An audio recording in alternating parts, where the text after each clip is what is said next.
Chopping. Summery, lunchy type thing? It could be lunch, it could be dinner. Probably with a salad for lunch or something a bit more substantial for supper. But it's a really lovely heirloom tomato tart. It's so colourful, because Monday's a really miserable day, isn't it? Let's face it.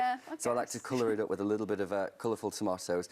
Now, I've got here some ready rolled, well, unrolled puff pastry. You know, it comes in a sort of spiral rolled up, and I've just unrolled it. And all I'm going to do with it is just score a little margin all the way around the edge. I'm only got like a 1 centimetre margin, and I'm not going deep down. I'm not cutting through. And this is just to give it a bit of a crust, because we all love a bit of crust, don't we? Yes, we do. It makes your hair curly. It's something to grab hold of, and it's well, it's a bit of texture too. And what I'm going to add to it there, and just for a bit of tang, is some goat's cheese. Now, with this, you need to use the softer goat's cheese rather than the hard goat's cheese, because that wouldn't really melt down very well. You know, it'd be like cheese on toast. It'd be like cheese on, well, there's nothing wrong with that, but it's got to be a bit posh. It's meant to be a bit posher for Monday evening's tea. So on with the goat's cheese. But the tomato varieties I've got are heirloom tomatoes, so the non-hybrid tomatoes. So they're just all very, very naturally, they're not organic, but you can get organic if you want. But they're not tinkered with? Or they're not tinkered with. They've not been fiddled with, exactly. And the great thing about this is that it's quite a cheap dish to make. You know, when you get your tomatoes from the shop, you get your ready-made puff pastry, you get your goat's cheese. It's not an expensive thing to do.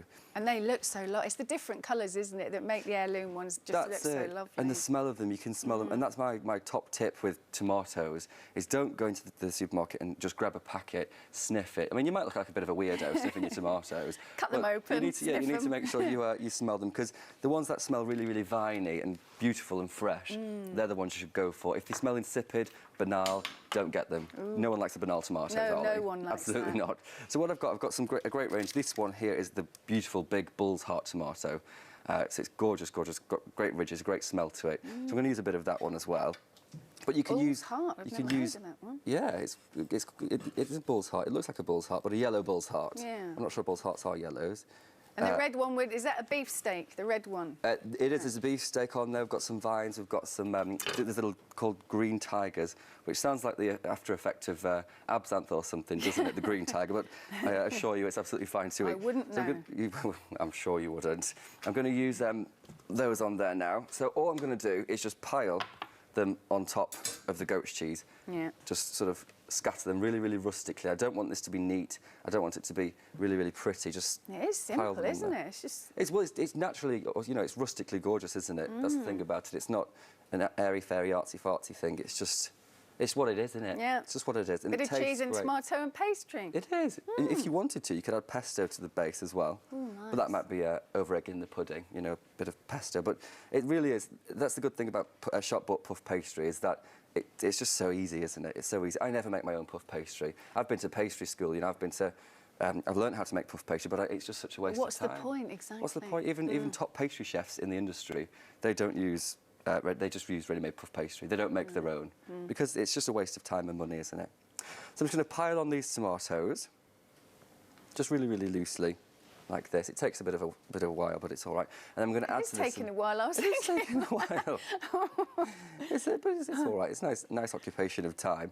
And I'm going to pop on that some thyme, actually. A bit of freshly chopped thyme. Oh, nice. Obviously, the obvious choice with tomatoes will be basil, but I think thyme actually is a more Frenchified, gorgeous flavour. It's just, with tomatoes, it's beautiful. And you can put a bit of salt and pepper on there as well. And then what I'm going to do is just pop some chopped black olives. This is optional. Everything's optional, really. Nice, you could just have the pastry if you wanted to. Put some chopped black olives on there. You could use green. And it's pretty much ready to go into the oven.